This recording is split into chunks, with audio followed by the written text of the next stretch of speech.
নতুন সরকার আসার সাথে সাথে নতুন একটা ঘোষণা করে দিল ছাত্রদের জন্য স্কুল ব্যাগ নেওয়া চলবে না। স্কুলে যে গেলে পরে বাচ্চাদের জন্য নতুন একটি ঘোষণা। বন্ধুরা ভিডিওটা দেখুন।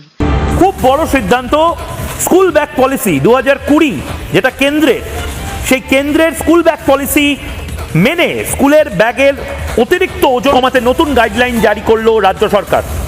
রাজ্যের সব স্কুলের নির্দেশ কার্যকর করার নির্দেশ দেওয়া হয়েছে। ছাত্রছাত্রীদের স্কুল ব্যাগের ওজন শরীরের ওজনের 10% বেশি না রাখার সুপারিশ। আর প্রি প্রাইমারির পড়ুয়াদের জন্য নো ব্যাগ নীতি, অর্থাৎ কোনো ব্যাগ ছাড়াই স্কুলে আসার পরামর্শ। এটা সরকারি স্কুল, তার জন্য লাগু হলো। অনেক বেসরকারি স্কুল এটা কেন্দ্রীয় সরকারের যে নো ব্যাগ পলিসি বা স্কুল ব্যাগ পলিসি সেইটা ইতিমধ্যে মানতে শুরু করেছেন। কিন্তু আমার বাংলার গরিব ঘরের যে বাচ্চারা, আমাদের প্রান্তিক যে অঞ্চলগুলো, সেখানকার বাচ্চারা তারা কি দোষ করেছিল? প্রতিটি স্কুল ব্যাগের ওজন নিয়মিত পরীক্ষা করতে, ওজন মাপার মেশিন রাখার নির্দেশ দেওয়া হয়েছে স্কুলগুলোকে।